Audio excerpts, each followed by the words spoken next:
প্রস্তাবিত বাজেটকে গণমুখী বলছে ক্ষমতাসীন দল আওয়ামী লীগ। অন্যদিকে বিরোধী দল জাতীয় পার্টির দাবি, বাজেট জনবান্ধব নয়, বরং জনগণের উপর চাপ আরও বাড়াবে।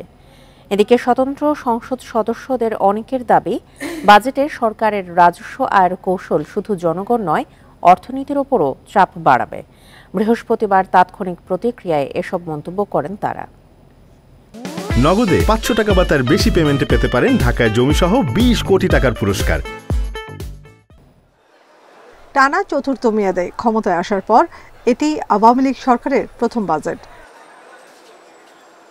২০২৪-২৫ অর্থ বছরের প্রস্তাবিত বাজেট ক্ষমতাসীন দলের নির্বাচনী প্রতিশ্রুতি আমলে রেখেই ঘোষণা করা হয়েছে বলে জানান আওয়ামী লীগের সংসদ সদস্যরা। সংকটের বাস্তবসম্মত গণমুখী বাজেট। আমরা আমাদের বাজেট এই সরকারই করেছে, এখানে কোনো প্রেসক্রিপশন কাজ করেনি।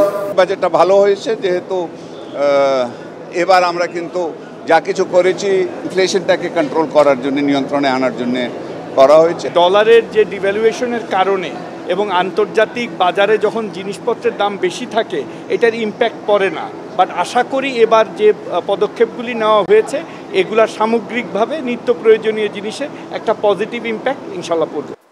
তবে বিরোধী দল জাতীয় পার্টি বলছে, বাজেটে জনগণের আকাঙ্ক্ষা পূরণ হয়নি। বেকারত্ব দূর করা সহ কর আদায়ে দেয়া রূপরেখা বাস্তবায়ন হলে তা জনগণের উপর বোঝা বাড়বে। যেখানেই যত রেয়াত দিক, সর্বোচ্চভাবে আয় তারা বেশি করবার জন্য টার্গেট নিয়েছেন এবং বেশিরভাগটা আয় করবেন ওরা পরোক্ষ করের মাধ্যমে, যার ফলে সাধারণ জনগণের উপরে করের বোঝা বাড়বে। সাধারণ জনগণের কোনো মুক্তির উপায় নেই, কোনো চাকরির সুবিধা নেই। আমি খুব একটা আশাবাদী হইনি আর কি এই বাজেট দেখে আর কি। আইএমএফ প্রেসক্রিপশনে বিভিন্ন পদক্ষেপ নেওয়া হয়েছে, যে আইএমএফ এর শর্ত পূরণ করা ছাড়া এই বাজেট তারা দিতে পারেনি।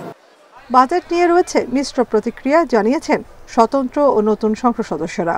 বিদেশের উপর থেকে, ঋণের থেকে বেশি নির্ভর করবে বাংলাদেশের যা আয়করের উপরে।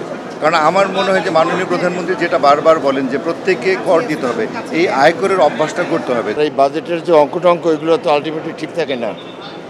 পরিবর্তিত পরিস্থিতিতে আর্থিক ফিসক্যাল পলিসির উপর নির্ভর করে এগুলো অনেক সময় পরিবর্তন হয়। ভ্যাট বাড়ানোটা কোনো মতে উচিত হয় নাই। তাতে আমি মনে করি আভ্যন্তরীণ বাজারে পণ্যের দাম বেড়ে যাবে এবং আমদানি নির্ভরশীল হবে। দেশের শিল্প মারাত্মক হুমকির সম্মুখীন হবে। স্বতন্ত্র সংসদ সদস্যদের অনেকে বলছেন, ব্যয় মেটাতে সরকার রাজস্ব আয়ের যে কৌশল নিয়েছে তা শুধু জনগণ নয়, অর্থনীতির উপরও বিরূপ প্রভাব ফেলবে। নাফিজাতুল্লাহ, ইন্ডিপেন্ডেন্ট নিউজ, ঢাকা।